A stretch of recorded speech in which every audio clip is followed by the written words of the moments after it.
30 years. That's how long I'd been working as an industrial maintenance technician at the same manufacturing plant. 30 years of early mornings, greasy coveralls, and fixing machines that nobody else wanted to touch. But today was different. Today was my last day. I walked through those plant doors one final time, and honestly, it felt surreal. My coworkers had thrown me a small lunch gathering. Nothing fancy. Pizza from the local joint, a cake from the grocery store bakery, and a decent fishing rod they'd all chipped in for. Simple gestures, but they meant something. By 3 in the afternoon, I'd cleaned out my locker, turned in my badge, and shook hands with everyone who mattered. My supervisor, a guy named Roger who'd been there almost as long as me, clapped me on the shoulder. "You earned this, man. Go enjoy that boat of yours." The boat. My 28-foot cabin cruiser that I'd spent the last 5 years restoring piece by piece. Every weekend, every spare dollar, every ounce of free time had gone into that vessel. It wasn't just a boat. It was my retirement plan, my escape, my reward for 3 decades of hard work. I drove home with the windows down, already imagining my first full week on the water. No alarm clocks, no work boots, just me, the open water, and all the time in the world. When I pulled into the driveway, I noticed my wife's car was there. She usually worked until 5 at the insurance office, so seeing her home early was unusual. I grabbed my box of personal items from the trunk and headed inside. She was standing in the kitchen, practically glowing with excitement. In her hand was a white envelope, thick with what looked like cash. "You're home early," I said, setting the box down on the counter. "I took the afternoon off," she said, waving the envelope. "I have amazing news." Something about her tone made my stomach tighten, but I kept my expression neutral. "What's going on?" She smiled wide. "I sold the boat." For a second, I thought I'd misheard her. "You what?" "I sold the boat. Got $12,000 cash for it. The guy already came and picked it up this morning. Look." She opened the envelope and showed me the bills inside. "I took $6,000 for myself. I'm going on that spa retreat with the girls next week. The one in Sedona I've been talking about." "You're welcome." My hands clenched at my sides. I forced myself to breathe slowly, to keep my voice steady. "You sold my boat." "Our boat," she corrected, like that made any difference. "And yes, I got us a great deal. 12,000 cash. No haggling, no waiting around." The buyer came prepared. I walked closer, looking at the money in her hands. "Where did you find this buyer?" "Facebook Marketplace. Posted it 2 days ago, and he messaged me within an hour. Super easy transaction. And the registration papers? The title documents." She waved her hand dismissively. "Oh, I told him the boat didn't have registration. That's why I could do 12,000 cash, no paperwork hassle." He didn't even try to negotiate. Went straight to his bank, pulled out the cash, and loaded the boat onto his trailer. Done deal. I stared at her. Actually stared. This woman, who I'd been married to for 26 years, had just casually admitted to selling a federally registered vessel without authorization, taking half the money, and acting like she'd done me a favor. "That's brilliant," I said quietly, my voice dripping with sarcasm she didn't seem to catch. "Absolutely brilliant, sweetheart. You and your surprises." She beamed, completely missing the edge in my tone. "I knew you'd be happy. Now you don't have to worry about maintenance costs or storage fees. We can use that 6,000 for something practical." "Practical," I repeated, nodding slowly. "Where did he take the boat?" "Some marina about 40 miles north. He said he keeps his other boats there." "What?" "Just curious." I picked up my phone from the counter. "I'm going to make a few calls. Retirement paperwork stuff." "Okay. Well, I'm going to finish packing for Sedona. The girls and I leave on Friday." She kissed my cheek and headed upstairs, humming to herself. I waited until I heard her footsteps on the second floor. Then I walked out to the garage. The empty space where my boat had been sitting on its trailer felt like a punch to the gut. 5 years of work. Gone. I pulled out my phone and dialed a number I'd hoped I'd never need. Harbor Police, non-emergency line. When the dispatcher answered, I kept my voice calm and factual. "I need to report an unauthorized sale of a registered vessel." The dispatcher took down my information. Name, address, boat registration number which I had memorized, and the details of the sale. They told me an officer would contact me within the hour. I sat down on my workbench, staring at that empty space. My wife thought she'd made a clever move.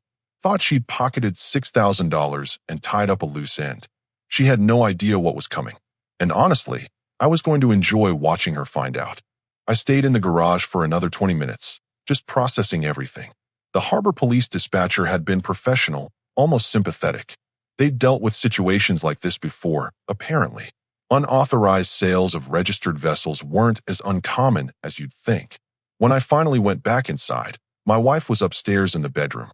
I could hear her moving around, probably organizing her spa trip wardrobe. I sat down at the kitchen table and opened my laptop. First things first, I needed every detail about this sale. I walked upstairs, knocked on the bedroom door frame. She was holding up 2 different sundresses, comparing them. "Hey, quick question," I said, keeping my tone casual. "This buyer, the one who got the boat, what was his name again?" She didn't even look up from the dresses. "Clark something. Clark Brennan, I think." "What?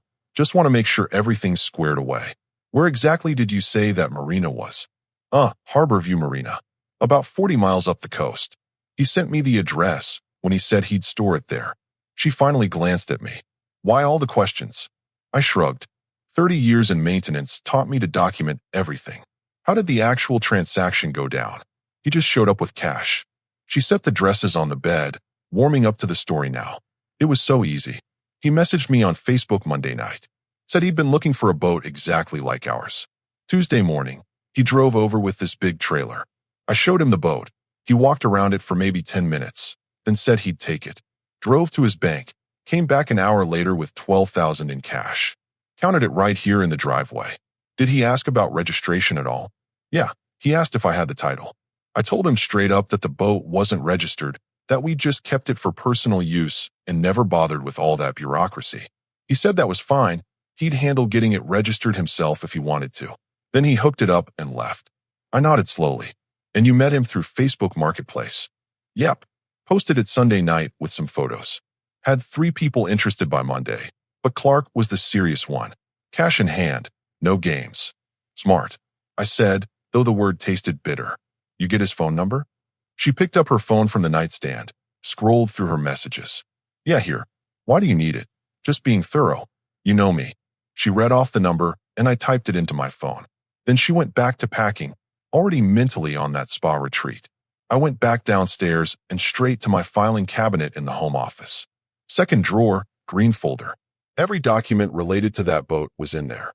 Registration papers from the Coast Guard. Certificate of documentation showing my name as sole owner. Receipt for the initial purchase 5 years ago.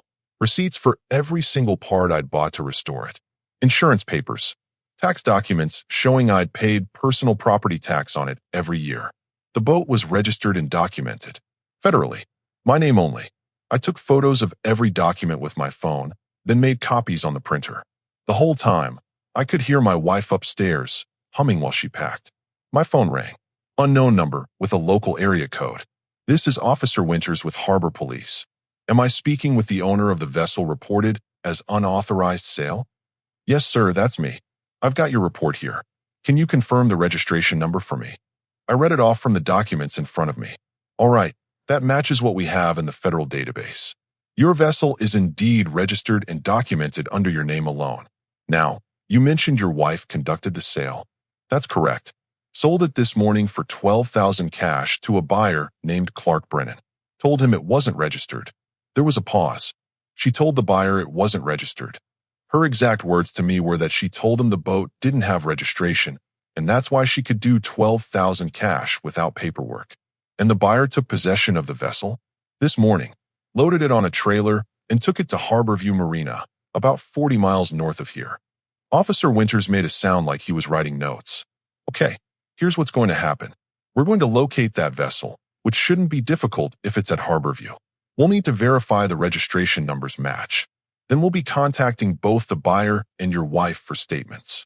This constitutes unauthorized sale of a documented vessel, which is a federal issue." "What does that mean exactly?" "It means your wife sold property she didn't have legal authority to sell. The buyer is now in possession of stolen property, though he may not have known that. We'll sort it out, but you should know this could get complicated. Do you have documentation showing you're the sole registered owner?" "I'm looking at it right now. Registration, certificate of documentation, 5 years of tax payments. All in my name." "Good. Hold on to those. We'll be in touch within 24 hours, probably sooner." You'll likely need to come identify the vessel and sign some paperwork. Understood. One more thing, Officer Winters said. Does your wife still have the money from the sale? I thought about that envelope upstairs. She has 6,000. She kept half for herself. Of course she did, he muttered. All right, we'll be in touch. After he hung up, I sat there for a minute. Then I called the number my wife had given me for Clark Brennan. He answered on the second ring. Hello, Mr. Brennan, my name is... I paused. I believe you purchased a boat from my wife this morning. There was a long silence. Oh no. Yeah, I said. Oh no is right. You're going to get a call from Harbor Police probably within the next few hours. That boat is federally registered and documented. She had no authority to sell it. Jesus Christ. He sounded genuinely distressed. She said it wasn't registered. She said you two just used it recreationally and never bothered with documentation. She lied. I have 5 years of registration papers and tax documents with my name on them. Not hers. Mine. I swear I didn't know. I asked specifically about the title, and she said there wasn't one. I thought it was just a casual sale, you know? I've bought boats like that before. I believe you. But you need to know what's coming. Harbor Police are involved now. They're going to want statements from everyone. He was quiet for a moment. What do you want me to do? Cooperate with the authorities. Tell them exactly what happened. And Mr. Brennan? I want my boat back. Of course. Absolutely. I'll return it the second they clear me to. I don't want any part of this mess. Good. Someone will be contacting you soon. I hung up and leaned back in my chair. Upstairs, my wife was still humming, still packing, still completely clueless about what she'd set in motion. Tomorrow was going to be very interesting. The next morning, I was up at 6 out of habit. 30 years of early shifts don't just disappear because you retire. My wife was still asleep when my phone rang at 7:15. This is Officer Winters. We located your vessel at Harborview Marina exactly where you said it would be. Registration numbers match your documentation. We've made contact with Mr. Brennan. How'd that go? He's cooperative. Claims he had no knowledge the vessel was registered or that the sale was unauthorized. His story matches what you told me. Your wife explicitly told him it wasn't registered, and that's why she could sell it cash without paperwork. I poured myself coffee, looking out the kitchen window at the empty spot in the garage. What happens now? We need to conduct formal interviews. You, your wife, and Mr. Brennan. I'd like to do this at the marina tomorrow morning, 9 o'clock. That way everyone can see the vessel in question, and we can sort this out in one location. Tomorrow morning works for me. Your wife will need to be there as well. This is not optional. She conducted the sale. She needs to answer questions about it. If she refuses to appear, we can issue a summons. I'll make sure she's there. Good. Also, bring your documentation. Original registration, certificate of documentation, purchase receipts, anything that establishes your sole ownership. Mr. Brennan has been advised to bring his attorney. That got my attention. His attorney? He paid $12,000 for property that may need to be returned. He wants legal representation present. I'd suggest you consider the same, but that's your call. After the officer hung up, I sat at the kitchen table and did something I'd been putting off. I Googled divorce attorneys in my area.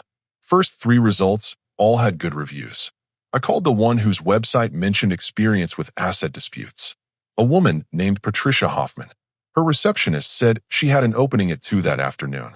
I took it. My wife came downstairs around 8, already dressed and looking excited. I'm meeting the girls for brunch to plan the Sedona trip. We leave Friday morning. Can you believe it? Actually, we need to talk about that. She was pouring herself coffee, not really listening. What about it? You need to be at Harborview Marina tomorrow morning at 9. She turned around, confused. Why would I need to go to some marina? Because Harbor Police want to ask you questions about selling that boat. The color drained from her face. Harbor Police? Why are police involved? I kept my voice level. Because you sold a federally registered vessel without authorization. The boat has documentation through the Coast Guard. It's registered in my name. Only my name. You had no legal right to sell it. She set down her coffee mug, hard. That's ridiculous. We're married. What's yours is mine.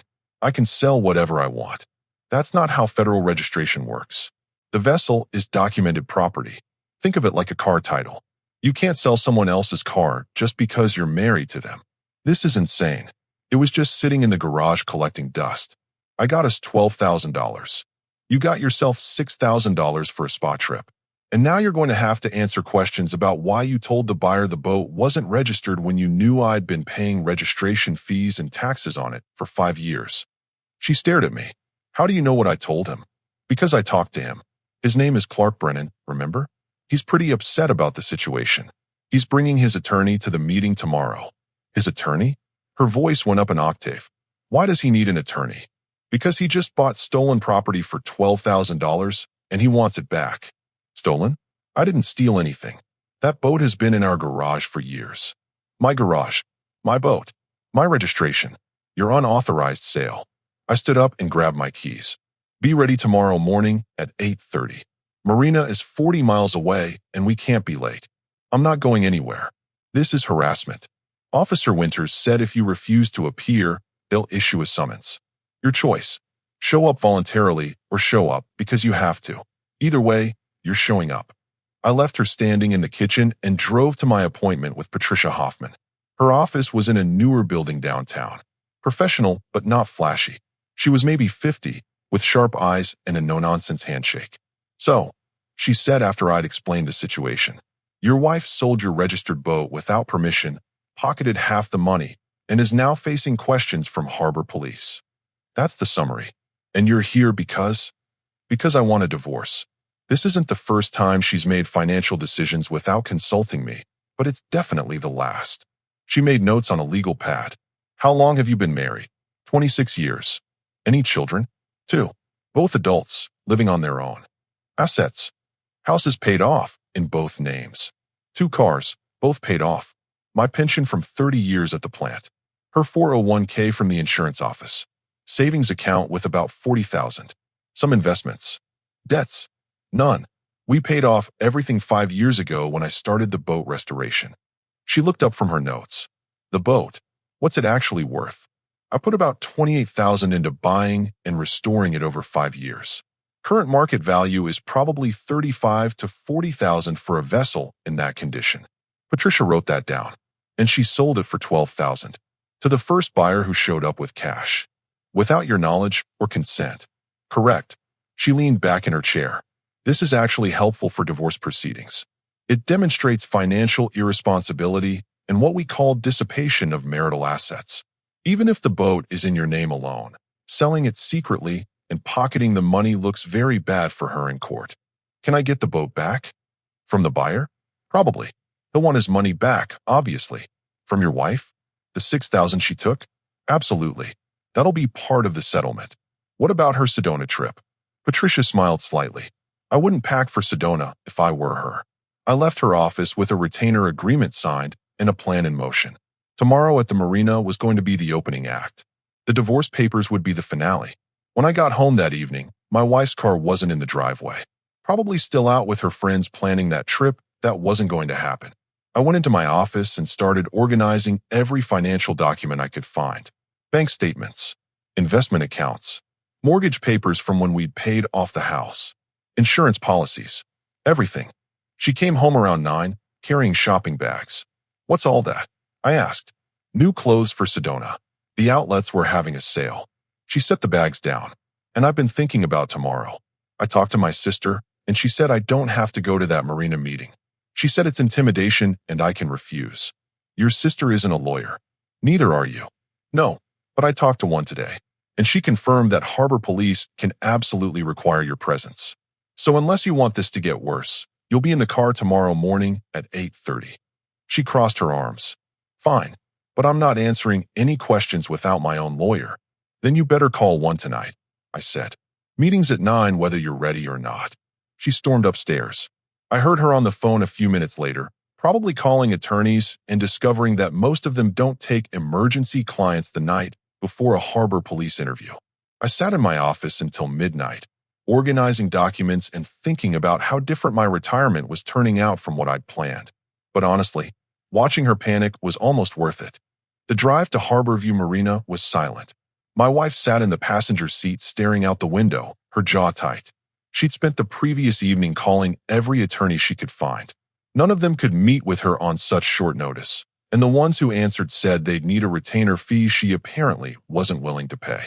We pulled into the marina parking lot at 8:50. The place was bigger than I expected, with dozens of boats docked along wooden piers. I spotted my boat immediately, third slip on the far dock. Even from a distance, I could see the custom work I'd done on the hull. Officer Winters was waiting near the marina office with another officer and a man in a Coast Guard uniform. A newer Lexus was parked nearby, and a guy in his 40s wearing khakis and a polo shirt stood next to it talking to someone in a suit. That had to be Clark Brennan and his attorney. "Here we go," I said, turning off the engine. My wife grabbed her purse. "I'm not saying anything without legal representation." "That's your right, but you still have to be here." We walked over to where everyone was gathering. Officer Winters nodded at me, then looked at my wife. "Mrs. Hampton." She nodded stiffly. "Thank you for coming.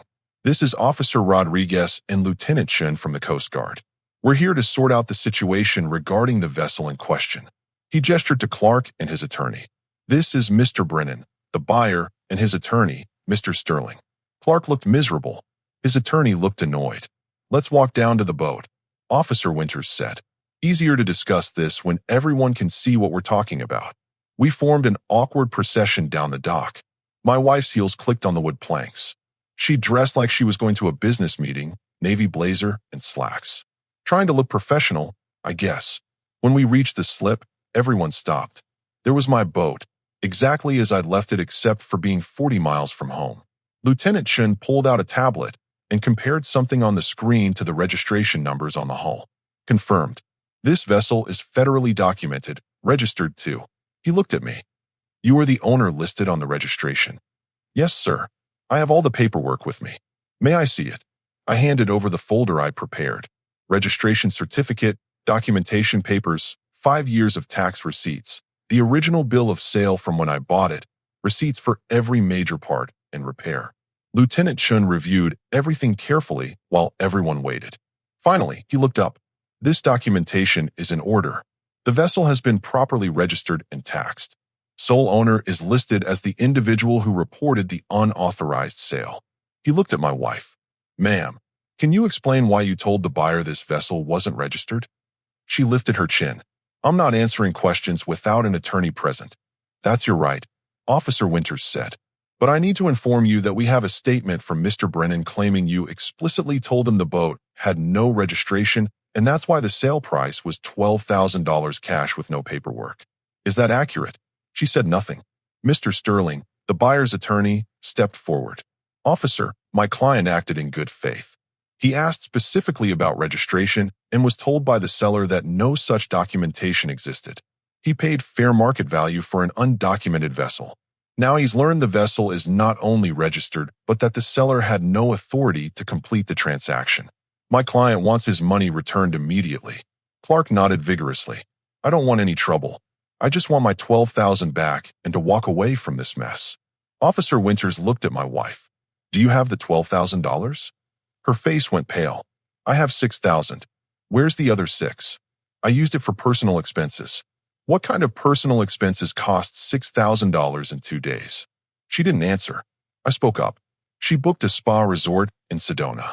$4,000 for the trip, another $2,000 on shopping yesterday."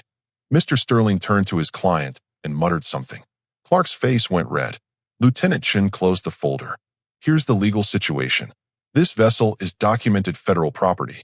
Selling a documented vessel without proper transfer of documentation is a violation of federal maritime law. Mrs. Hampton, you conducted a sale of property you didn't own and misrepresented the registration status to the buyer. That constitutes fraud." My wife's voice came out shaky. "We're married. Community property. I had every right to sell it." "Actually, you didn't," Lieutenant Chen said. "Documented vessels have title requirements similar to vehicles. Being married to the registered owner doesn't give you authority to sell without their consent. The documentation clearly lists one owner, not two. 1. Officer Winters pulled out his notebook. "Mrs. Hampton, did your husband know you were selling this boat?" Silence. "Ma'am, I need an answer. He was at work. It was his last day. I wanted to surprise him. By selling his property without permission?" She crossed her arms. "I thought I was helping. The boat was just sitting there. We needed the money. I couldn't help myself." "Needed the money for what?" "A spa trip." She shot me a look full of venom. Mr. Sterling cleared his throat. "Officers, my client needs resolution. Can the vessel be released back to the documented owner so Mr. Brennan can recover his funds? That's up to the owner, Officer Winters said, looking at me. It's your boat. Do you want to press charges or resolve this civilly? Everyone turned to look at me. My wife's eyes were wide now, finally understanding how serious this was. I took my time answering. Let her sweat a little. I want my boat back, I said finally. Mr. Brennan should get his money back. All $12,000. And I want the $6,000 my wife took returned immediately. I don't have $6,000, she said quickly. I told you. I spent $4 on the resort and $2 on clothes. Then cancel the resort. Return the clothes. I don't care how you get it. But you have 24 hours to produce that money or I'll file formal charges for fraud and theft. Her face went white. You wouldn't. Try me. Mr. Sterling nodded to his client. Mr. Brennan will return the vessel as soon as he receives his $12,000. We'll need that in certified funds. I'll have it ready this afternoon, I said. I'll need to pull from my retirement account, but I'll get it done. Officer Winters made notes. All right. Mr. Hampton will provide reimbursement to Mr. Brennan this afternoon. Vessel will be released back to Mr. Hampton. Mrs. Hampton has 24 hours to return the $6,000 she retained from the sale. If she fails to do so, Mr. Hampton can file formal charges or pursue civil action. He looked at my wife. Mrs. Hampton, I strongly suggest you find a way to get that money together. The meeting wrapped up quickly after that. Clark and his attorney left first. The officers took final statements. Lieutenant Chun returned my documentation folder.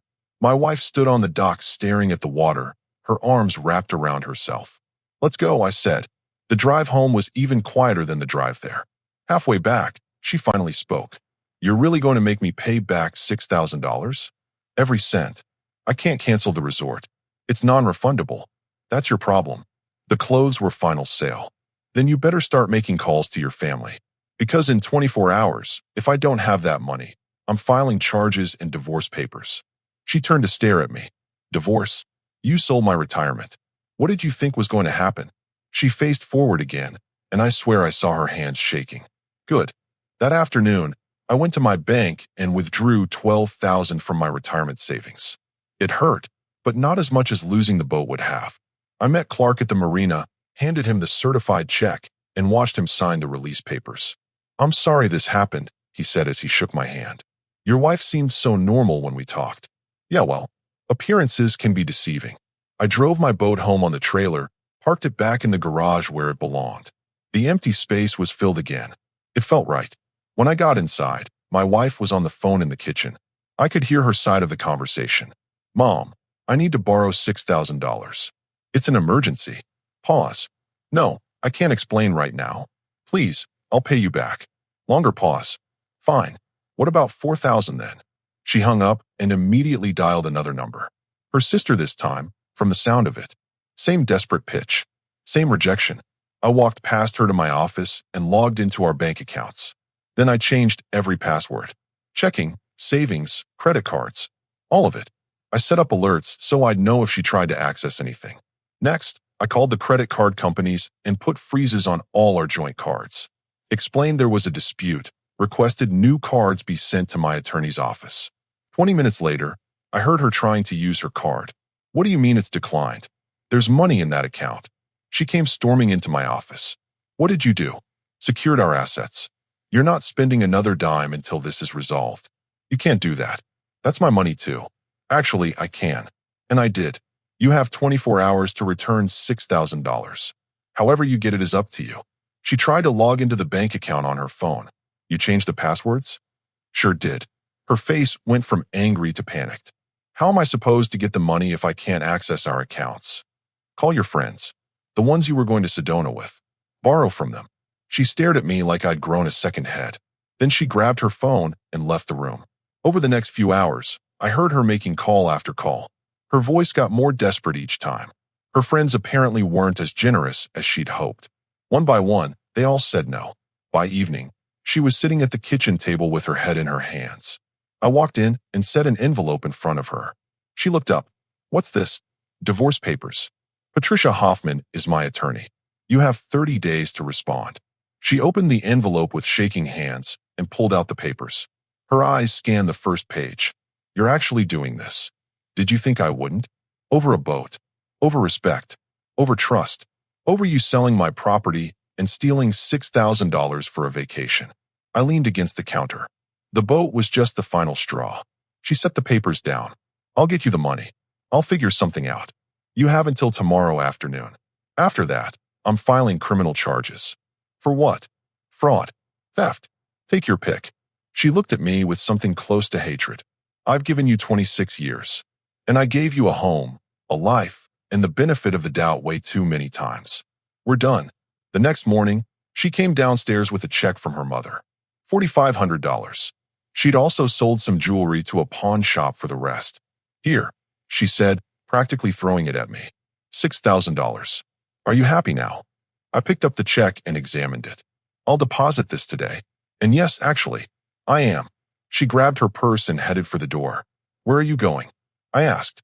To stay with my sister. I'm not spending another night in this house. Works for me. The door slammed behind her.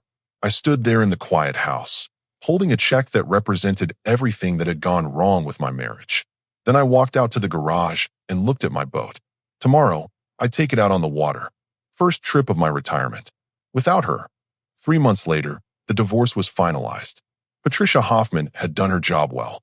The judge wasn't sympathetic to my ex-wife's case.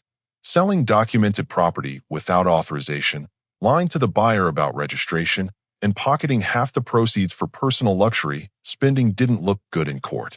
The judge called it dissipation of marital assets. She got nothing from the boat in the settlement. She had to pay my legal fees. The house was sold, and we split the proceeds. But after everything was divided up, she walked away with far less than she'd expected. I bought a small place near the coast. Nothing fancy, but it had a garage for the boat and a view of the water from the back deck. My retirement turned out exactly how I'd planned it, just without the dead weight. I spent my mornings on the boat, fishing or just cruising along the coastline. The water was peaceful. No drama, no surprises, no one selling my property behind my back. One afternoon about 4 months after the divorce, I was at the marina filling up the fuel tank when I saw her. My ex-wife, wearing scrubs and a name tag, walking into the dental clinic next to the marina office. Apparently, the insurance office job hadn't worked out. Or maybe she needed extra income now that the spa trips and shopping sprees weren't an option. She saw me at the same moment. Our eyes met across the parking lot. She looked away first and hurried inside. I finished fueling up, paid the attendant, and headed back out onto the water. That evening, I sat on my boat watching the sunset. The sky was orange and purple, reflecting off the calm water. A beer in one hand, fishing rod in the other, exactly where I wanted to be. My phone buzzed. Text from Roger, my old supervisor. How's retirement treating you? I smiled and typed back. Better than I ever imagined. And honestly, it was true. She'd sold my boat thinking she was taking control, making decisions, showing me she could do what she wanted. Instead, she'd sold her entire future. The house, the marriage, the comfortable life she'd built. All for $6,000 and a spa trip that never happened. I had documentation. I had proof. I had my boat back. She just had regrets. The difference between us was simple. I'd spent 5 years building something worth keeping. She'd spent 5 minutes tearing it apart. Turns out, documentation matters. Registration matters. Ownership matters. And respect? That matters most of all. I took another sip of beer and cast my line into the water. This was retirement. My way. Finally.